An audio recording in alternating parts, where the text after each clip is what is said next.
This is not financial or investment advice. The information provided is for educational and entertainment purposes only. Please always do your own research and consult with a licensed financial advisor before making any investment decisions. Thank you, guys. Student housing isn't just about the school. It's about the ecosystem around it. Here's how I filter for strong, scalable opportunities. The first thing I look for in student housing is top 50 universities by enrollment, right? I want to start with the biggest fish. Large universities mean more consistent housing demands and turnover. I target schools in the top 50 nationwide by population. So ideally over 25,000 undergrad students. Number two, and this is an obvious one, enrollment growth, right? Bigger isn't enough. You want to make sure that the school is growing in enrollment. A rising enrollment curve means future-proof demand. Bonus points for schools expanding housing programs or facilities. Number three, this is a less obvious one. I really like looking at schools that have a top 10 sports program. If the school has a top 10 specifically football or basketball program, recently, like within the last couple of years, that is a huge plus. Big sports schools bring more tailgating, travel, alumni visits, and school spirit, which means more people will go there and there's more of like this economic moat around those schools, all of which increase off-campus housing demand, especially for houses, not just for apartments. Four, like I mentioned earlier, below national average median home price. The next filter is affordability. I really only look at markets where the local median home price is below the US average, which is somewhere around like 430,000 right now. That gives you room to buy low and rent high, especially when targeting students that are paying by the bedroom. Here's a good little strategy to actually help you find good deals in good areas in these colleges. So a problem that I run into and that many other people run into is that you look at some of these places to invest and you personally don't know anything about the area. You know, I've never lived in Indiana or West Lafayette next to Purdue. This is kind of where it gets surgical, right? I map where the frats, bars, and student hangouts are, usually within half a mile to 1.5 miles of campus. If you're really seriously looking at investing into a university town or a college town and buying a single family residence, I think it is worth your while to go to one of these schools during the springtime or something and go to one of these frats, ask to talk to the frat guys, and ask them where the good spots off campus are to live, right? That is something that no amount of data that you can find on Google will help you with, right?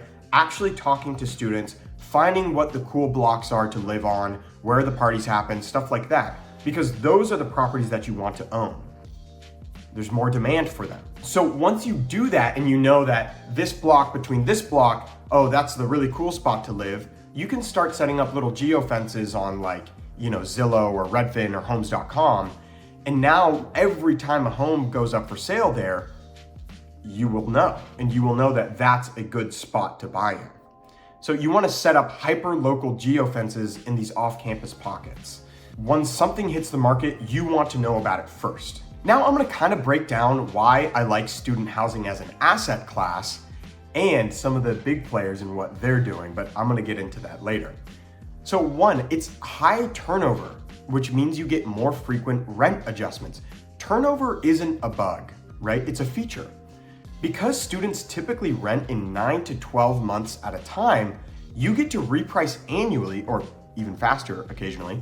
In inflationary environments, that is a huge advantage. You don't have to worry about a 3-year lease and you're missing out on that rent growth, right? The next really, really nice thing, number two, is that you get multiple tenants in a single family residence home. This is risk diversification. Most student rentals house 3 to 6 tenants or students per unit. That means you're not relying on a single income stream to cover the rent. One missed payment doesn't take down your whole net operating income. So if one student misses their rent or something like that, it's not going to mess up your whole cash flow model, which is good. 3, parental guarantees, which means reliable cash flow. Here's the real secret. Most students aren't paying their own rent, right? Their parents are. And parents don't want a call saying their kid got evicted. That dynamic leads to very low default rate and makes rent collection far more reliable than workforce or even luxury housing. 4, sticky demand. Enrollment rates rarely drop significantly, even during recessions. College is seen as a non-negotiable by most families, and so demand for housing around large universities will stay high. So why single-family residence investing in these areas? The reason I believe single-family residence investing is way better than commercial investing is because SFRs can be sold to investors based on cash flow, like maybe you or me, but they can also be sold to homeowners, which is based more on emotional value or something like school districts, for example. That dual exit strategy makes them far more liquid than a duplex or a fourplex, or let's say a 20-unit building, right? Which are only often appealing to investors. So you have more demand for your product, essentially, to break it down simply. Another really nice thing about investing into single-family residence is that you get more predictable appreciation. SFRs track more closely with owner-occupant comps, right? Which are often driven by emotional value, low interest rates, and neighborhood desirability, not just income yield. That means you get the benefit of owning a rental, cash flow, income producing property, and you also get the benefit of it being in a market where most of the home sellers are owner occupants, right? So that's not just income yield. That means they often do better in bull markets as well because you have that emotional attachment. Another really nice thing, especially if you're starting out, is that financing is just cheaper, right? You can get a conventional 30-year fixed financing on SFRs at lower rates and more favorable terms than on commercial or multifamily deals.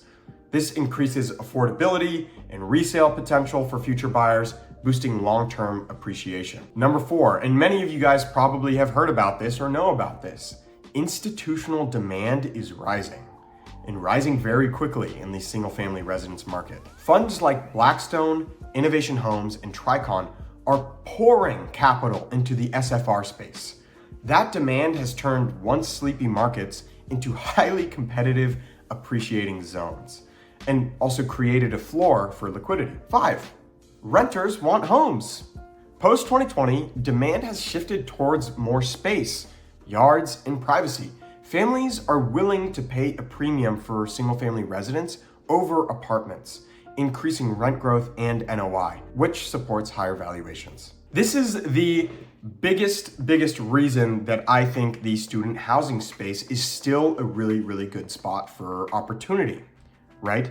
The big players are investing very heavily into this sector, and they continue to do so.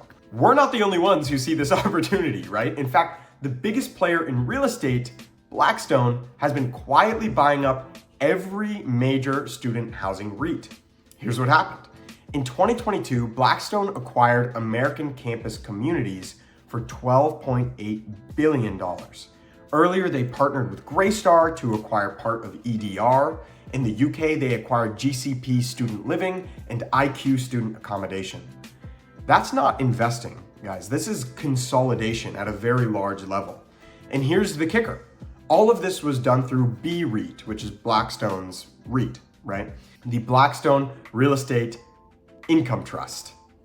It's not publicly traded, which means unless you're an accredited investor, you're not invited to the table, right? So if you're a small investor, this is your edge, really. You can move fast, operate lean, and target student housing in the best college towns before institutions fully crowd in. Now, if I were like a gajillionaire, you could see some serious opportunity here, right? I'm talking about buying one investment property or two investment properties, right? That's a pretty small level as a retail investor.